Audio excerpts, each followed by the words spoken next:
My parents came to, well, left the South during the Great Migration, landed in California, Southern California, Los Angeles. This was their promised land, not just theirs, but others, Blacks, who went west. My parents somehow or another decided, I don't know whether it was on purpose or just because they were in the promised land, they had a unique way of raising their children. I had no concept, absolutely none, that there was any conflict in terms of Blacks and whites. People were just people. I was taught. I went to piano lessons, violin lessons, Philharmonic concerts on Saturdays. I didn't know there was anything called the blues or jazz, that there was Billie Holiday or Satchmo. Once, only once, I said to my mother that somebody had called me the N-word. And my mother's reaction was, "Now, Shirley, if someone said, 'Hey, dog,' would you think they were talking to or about you?" So that was my preparation for life. When I was about 10 years old, my sister and I were sent by train to visit our great grandparents in Topeka, Kansas. While there, we went into an ice cream shop, ordered a banana split, sat down at the empty counter, and all of a sudden we heard, "Y'all can't be sitting up in here. Y'all can't be sitting up here because y'all colored." Now, what was that? Where did I had no idea where that came from or what that was all about. But the 60s came. And in the 60s, there was a lot of cry from black neighborhoods about justice. Watts burned, smoke, fire, looting.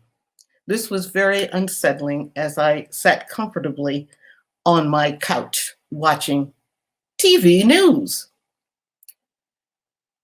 Very unsettling listening to "Burn, baby, burn."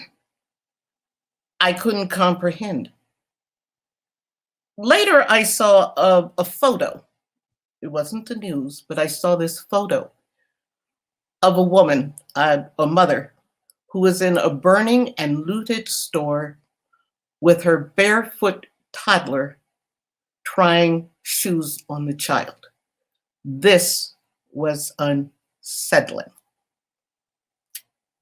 Soon following the riots, news reports focused on these horrible people, these ruffians, these malcontents who wore black leather jackets and black berets, the Black Panthers.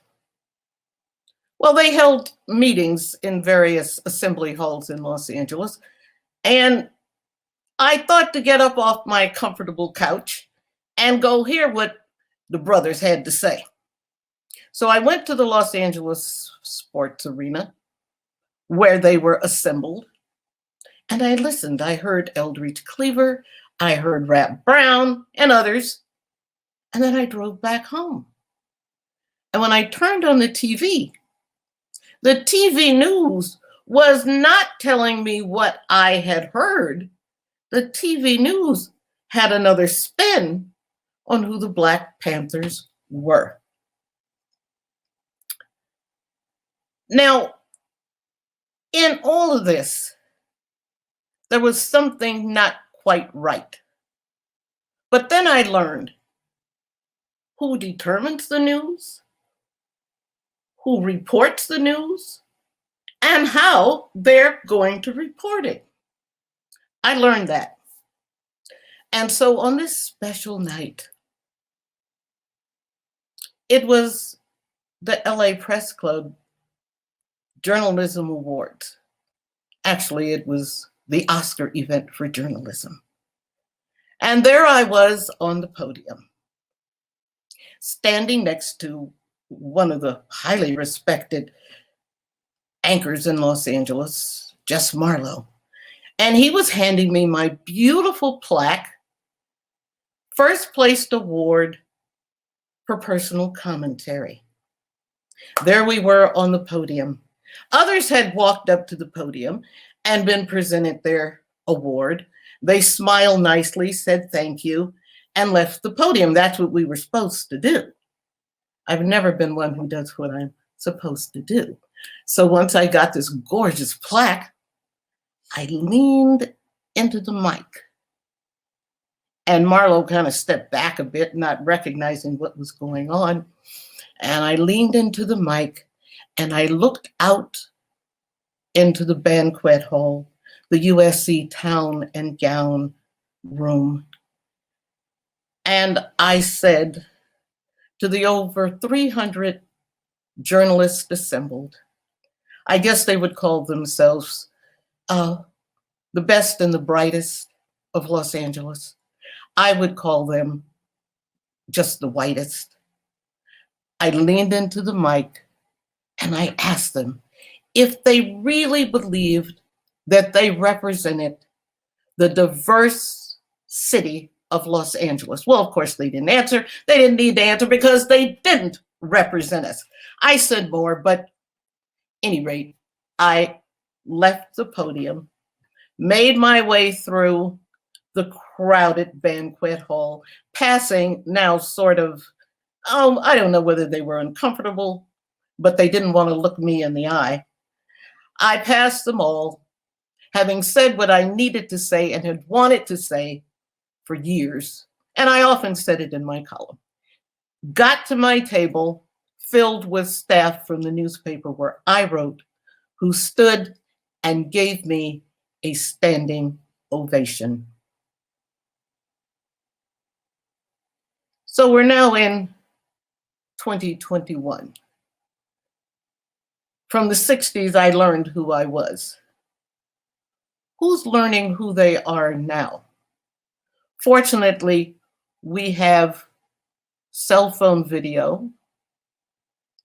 And while we may complain about social media, we have found that we have other people being able to report what the real news is in their community. So while the 60s had impact, what is it we can learn from 2021 when it comes to news?